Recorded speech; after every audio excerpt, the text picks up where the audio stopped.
નમસ્કાર, પંચાયત સમાચાર 24 માં આપનું સ્વાગત છે. લીંબડીમાં નિઃશુલ્ક કિડની અને લીવર નિદાન કેમ્પનું સફળ આયોજન, 30 જેટલા દર્દીઓએ લીધો લાભ. લીંબડી નગરમાં નાગરિકોની આરોગ્યલક્ષી સુખાકારીને પ્રોત્સાહન આપવાના ઉમદા હેતુથી 13 મે 2026ના રોજ પડાવ બજાર સ્થિત SBI બેંક નજીક કિડની અને લીવરના રોગો અંગેના એક નિઃશુલ્ક નિદાન કેમ્પનું સફળ આયોજન કરવામાં આવ્યું હતું. શિવાય critical care and multi speciality hospital, પ્રકૃતિ મિત્ર ટ્રસ્ટ અને લાયન્સ ક્લબ લીંબડીના સંયુક્ત ઉપક્રમે યોજાયેલા આરોગ્ય શિબિરમાં બપોરે 12 થી 3 વાગ્યા દરમિયાન દર્દીઓની વિનામૂલ્યે સઘન તબીબી તપાસ કરવામાં આવી હતી. આ શિબિરમાં દર્દીઓને ઉચ્ચ કક્ષાની તબીબી સેવાઓ પૂરી પાડવા માટે વડોદરાની ખ્યાતનામ ભાઈલાલ અમીન જનરલ હોસ્પિટલના નિષ્ણાંત તબીબ ડોક્ટર હર્ષિલ શાહ અને ડોક્ટર આદિત્ય ગોયલ ખાસ ઉપસ્થિત રહ્યા હતા. આ નિષ્ણાંતો દ્વારા કિડનીમાં પથરી, પ્રોસ્ટેટની સમસ્યા, પેશાબને લગતી તકલીફો તેમજ લીવરના ગંભીર રોગો, કમળો અને પેટના અસહ્ય દુખાવા જેવી બીમારીઓનું સચોટ નિદાન કરી જરૂરી માર્ગદર્શન પૂરું પાડવામાં આવ્યું હતું. ગંભીર રોગોના પ્રારંભિક નિદાન અને જાગૃતતા થકી ભવિષ્યની મોટી સ્વાસ્થ્ય સમસ્યાઓ નિવારી શકાય તેવા સ્પષ્ટ આશય સાથે આ નિદાન કેમ્પનું આયોજન હાથ ધરાયું હતું. લીંબડી અને તેની આસપાસના સ્થાનિક નાગરિકો માટે આ મેડિકલ કેમ્પ અત્યંત આશીર્વાદરૂપ સાબિત થયો હતો, જેમાં અંદાજિત 30 જેટલા લોકોએ નિષ્ણાંત તબીબોની સેવાનો પ્રત્યક્ષ લાભ લીધો હતો. મોંઘી તબીબી તપાસ અને નિદાન જ્યારે વિનામૂલ્યે ઘર આંગણે ઉપલબ્ધ બન્યા ત્યારે દર્દીઓએ આયોજકોનો આભાર વ્યક્ત કર્યો હતો. આયોજકો સંસ્થાઓ દ્વારા આગામી સમયમાં પણ જનહિતલક્ષી સ્વાસ્થ્ય શિબિરો યોજવાની પ્રતિબદ્ધતા દર્શાવવામાં આવી છે, જેને સામાજિક વર્તુળોમાં ભારે આવકાર મળ્યો છે. નમસ્તે, મારું નામ ડૉક્ટર હર્ષિલ શાહ છે. હું ગેસ્ટ્રો, HPB અને લીવર ટ્રાન્સપ્લાન્ટ સર્જન છું, ભાઈલાલ અમીન જનરલ હોસ્પિટલ, વડોદરાથી. આજે અમે લીંબડી ગામમાં શિવાય ક્રિટિકલ કેર હોસ્પિટલ, પ્રકૃતિ મિત્ર મંડળ તેમજ લાયન્સ ક્લબ ઓફ લીંબડી તરફથી એક કેમ્પનું આયોજન કર્યું છે, જેમાં લગભગ 30 જેટલા દર્દીઓ જેમને ગેસ્ટ્રોની અને યુરિનની તકલીફ હોય તેમને એક્ઝામિન કરવામાં આવ્યા છે. મારું એક એવું ઓવરઓલ ઓબ્ઝર્વેશન છે કે ઘણા પેશન્ટને સોનોગ્રાફીમાં ફેટી લીવરની તકલીફ આવેલ છે. પેશન્ટ બતાવવા બીજા કારણોથી પેટના દુખાવાથી આવેલ છે, પણ સોનોગ્રાફીમાં લીવરમાં કાંઈક ને કાંઈક ખામી દેખાવામાં આવી છે. લીવર એક એવું અંગ છે જે સતત રીજનરેટ થાય છે અને એના કારણે છેક છેલ્લા સ્ટેજ સુધી એના કોઈ પણ સિમ્પટોમ્સ આવતા નથી. એટલે પેશન્ટને આગલા તબક્કામાં સોનોગ્રાફીમાં લીવરની તકલીફ ખબર પડી છે, છતાં પણ ઇગ્નોર કરવામાં આવે છે.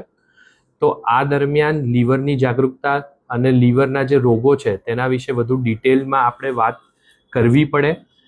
અત્યારે લીવર ટ્રાન્સપ્લાન્ટ પણ આપણે કરી રહ્યા છે. દારૂ રિલેટેડ રોગ છે તેમાં, તેમજ જે મેદસ્વીતાને કારણે ફેટી લીવર થઈ રહ્યા છે તેમાં પણ લીવર ટ્રાન્સપ્લાન્ટ કરવામાં આવી રહ્યા છે. સો અત્યારે લીવર અંગ રિલેટેડ જાગૃતતાની ખૂબ જ જરૂર છે અને તે માટે આપણે સતત પ્રયત્ન કરી રહ્યા છે. અને આપણે પ્રકૃતિ મિત્ર મંડળ તેમજ લાયન્સ ક્લબ ઓફ લીંબડી તરફથી પણ આગળના સમયમાં ફાઇબ્રોસ્કેન કેમ્પ છે અથવા તો બીજા લીવર રિલેટેડ જે જાગૃતતાના પ્રોગ્રામ છે તે કરવાનો પ્લાન કરી રહ્યા છે. નમસ્કાર, આજે શિવાય ક્રિટિકલ કેરની અંદર જે કેમ્પ કરવામાં આવ્યો તેમાં ભાઈલાલ હોસ્પિટલ બરોડાથી જે ડૉક્ટરશ્રીઓએ સેવા આપી તે બદલ લાયન્સ ક્લબ લીંબડી, પ્રકૃતિ મંડળ લીંબડી અને લીંબડી ગામ વતી હું હાર્દિક આભાર માનું છું. હું ડૉક્ટર આદિત્ય ગોયલ છું. હું યુરોલોજિસ્ટ છું. યુરોલોજિસ્ટ એટલે હું કિડનીનો સ્પેશિયાલિસ્ટ છું, કિડનીનો સર્જન. એટલે પથરી, પ્રોસ્ટેટ બધું હોય એની તકલીફો માટે આપણે એનો વિશેષજ્ઞ છું. આપણે આજે છે ને ભેગા થયા છે અહીંયા શિવાય ક્રિટિકલ કેર હોસ્પિટલમાં, અને આપણે પ્રકૃતિ મિત્ર મંડળ અને લાયન્સ ક્લબના સહયોગથી આપણે આજે કેમ્પ ઓર્ગેનાઇઝ કર્યું છે, જેમાં ઓલમોસ્ટ 30 પેશન્ટોને લાભ લીધો છે. આજે આપણે છે ને અવેરનેસ સ્પ્રેડ કરી રહ્યું છે, એક તો આપણે કિડનીની હેલ્થ માટે અને લીવરની હેલ્થ માટે. હું કિડની સ્પેશિયાલિસ્ટ છું અને આપણે એની વાતો કરશું. એટલે આપણે બધા ખબર છે કે બોડીમાં 2 કિડનીઓ હોય છે, એટલે ભગવાન ઓલરેડી એક કિડની તો એક્સ્ટ્રા આપેલી જ છે આપણે, પણ તોય આપણે છે એની કેર કરાવવાની બહુ ઇમ્પોર્ટન્ટ વસ્તુ છે. હવે લક્ષણો શું હોઈ શકે છે? કોઈ પણ કિડનીની પ્રોબ્લેમ કોઈને પણ હોય તો લક્ષણો શું હોય જેને આપણે ધ્યાન રાખવાનું. એટલે કેવું, કોઈને પણ પેશાબની તકલીફ થતી હોય, વારે ઘડે પેશાબ જવું પડે, રોકી ના શકાય, રાતે બહુ પેશાબ માટે ઉઠવું પડે, પેશાબની ધાર પાતળી રહેતી હોય, એ બધા લક્ષણો હોય, એ બધા લક્ષણ કિડનીના હોય છે. કિડનીનું મુખ્ય કામ કેવું હોય? પેશાબ બનાવવાનું. એટલે પેશાબથી કોઈ પણ તકલીફ સંબંધિત હોય તો એની તકલીફ કિડનીમાં હોઈ શકે છે, એ આપણે જોતા રહેવું પડે. સાથે લક્ષણો જેમ કે બહુ સિવિયર પેટમાં દુખાવો થાય. જો કિડનીનો દુખાવો હોય ને એ સાઈડમાં થતું હોય છે, એટલે પેટના સાઈડમાં દુખાવો થાય, સાથે ઉલટી થાય, ઉબકા થાય, પેશાબમાં બળતરા થાય, એ પણ બીજા લક્ષણો છે જે કિડનીમાં પથરીની અસર પણ બતાવી શકે છે. એટલે આપણે એ પણ બધા સિમ્ટમ્સ જોવા પડે. એના સિવાય પેશાબમાં જો કંઈ લોહી નીકળતું હોય ને બીજા સિમ્ટમ્સ હોય તો એને આપણે ઇગ્નોર નથી કરવાનું. આ બધા લક્ષણો છે જે આપણે કિડનીની સંબંધિત બીમારી હોવાની શક્યતા હોઈ શકે છે, જે આપણે જોવું પડે. હવે આપણા તરફથી આપણે શું કરી શકીએ છીએ?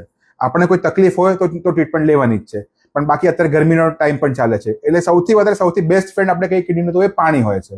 એટલે પાણીનું પ્રમાણ વધારવાનો. સ્પેશિયલી અત્યારે સમર્સમાં જ્યારે આપણે એટલી બધી ગરમી હોય કે પરસેવો બહુ વધારે નીકળે તો શરીરમાં પાણીનું પ્રમાણ ઓછું થઈ જતું હોય છે. એટલે આપણે કેવું કરવાનું કે એટલીસ્ટ દિવસમાં 3 થી 4 લીટર પાણી પીવાનું જ.